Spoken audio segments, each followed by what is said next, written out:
Good to see you too. So I don't know, Alex. I mean, how are you doing? I started off the show by, telling folks, copping to the fact that, I feel like I haven't slept in weeks, and there just seems to be a tremendous amount of anxiety. We see the polls. The polls look good, but we just don't know Right. all the different shenanigans that are going on. You had a piece, I guess it was a week or two ago. Supreme Court justices are politicians too.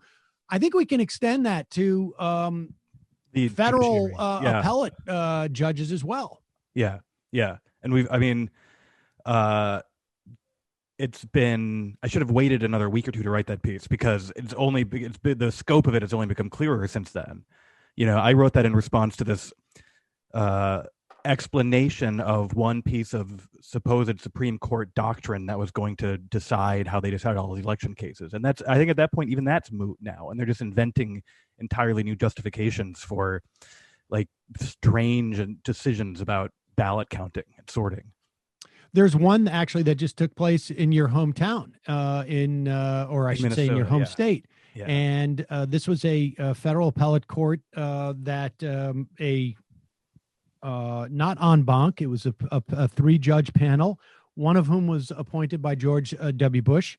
The other was appointed by Donald Trump. And that judge in particular had the rare distinction of being considered unqualified by the ABA. I mean, that, that happens occasionally, but very, very rarely. And that court, we had Rick Hassan on the other day to talk about why the Supreme Court ruled the way they did in Wisconsin, and why they did in Pennsylvania. And this, like you say, took it to another level where you have a federal court negating not only a state court, but also a state election official on how to run their elections. Right. And so we're like, each time the federal courts, and that doctrine was made up whole cloth. There's nothing that the Supreme Court could say that, because they're heading in this way. They really want, it seems, to count as little votes as possible. Mm-hmm. But it's a question of how does a federal court, including the Supreme Court, what kind of deference do they give to the states for running their own elections? And who do they give that deference to? And apparently the ends of that are irrelevant. Whose ballots. I mean, we're 3 or 4 days out. I may have mailed if I live in Minnesota, I mailed my ballot yesterday. According to this federal court, it may not count. It may not. Yeah. I got it in 4 days early. Yeah. And by the way, if you are in Minnesota and that is your situation, you can go cast a vote in person and spoil your mailed-in ballot if you're worried about it showing up late. But yes, it does seem like the doctrine, whatever justification they use in their opinions when they write opinions, the actual doctrine seems to be here that the people who should be in charge of running state elections is legislatures controlled by Republicans. Like that, basically right. Period. You could have a Democratic attorney general, you can have Democratic election officials, a Democratic governor, but the courts are now deciding basically like if the Republicans have, in Minnesota's I think the last divided legislature, but if Republicans have the state legislature, like we're going to let them decide all the rules in terms of whose ballots are getting counted in November. Yeah, it's pretty stunning to see it this naked, right? Yeah, and it is. And on one hand, it hopefully will provide the inspiration for Democrats in the Senate to engage in some type of court reform. I mean, what's really coming out of this whole story is just we have multiple now institutions. Look, the Senate has always been fairly undemocratic. I mean, it was, in the history of the country, I'm not going to say it's not a recent phenomenon, but it's not, for most of the history of the country, we did not have a Senate that was even elected by voters. Right. And but it still is wildly undemocratic. And now we're just seeing I don't know. I guess it's weird. For a long time, I was always a little bit allergic to talk about the threats to democracy in this country, because it it seemed like hyperbole. But Yeah. we're really, I mean, if it's on a sliding scale, we're really sliding down that scale, as it were. Yeah. I think so. Yeah.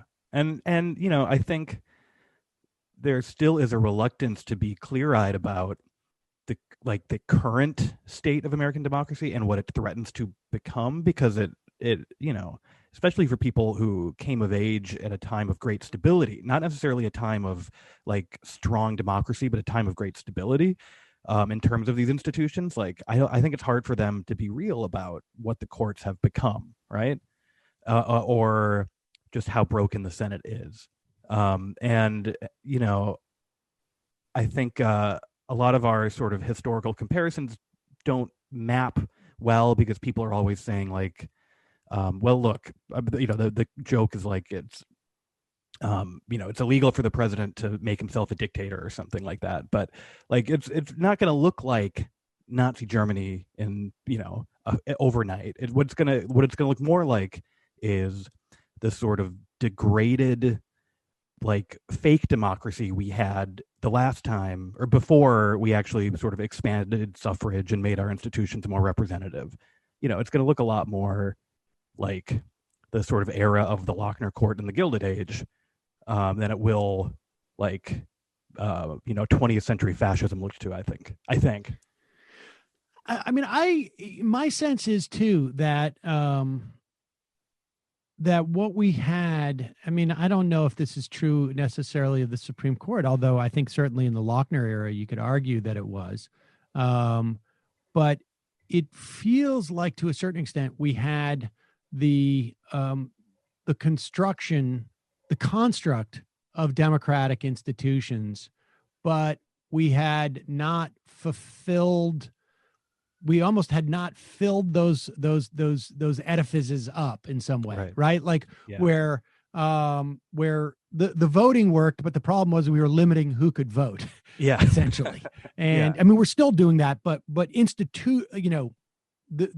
thrust of it was to exclude large swaths of people. And obviously we did this from an economic standpoint.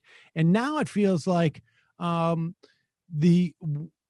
once some of those barriers were weakened in some ways, the idea was like, okay, well, you've weakened the barriers as to who has entry into these buildings.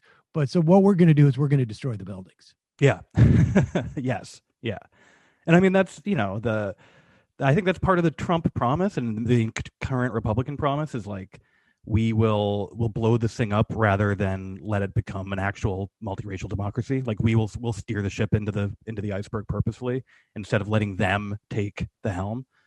And I think it's like that's sort of one of the implicit promises of that movement, right? It's like, we would rather break this thing than let everyone share it. Right.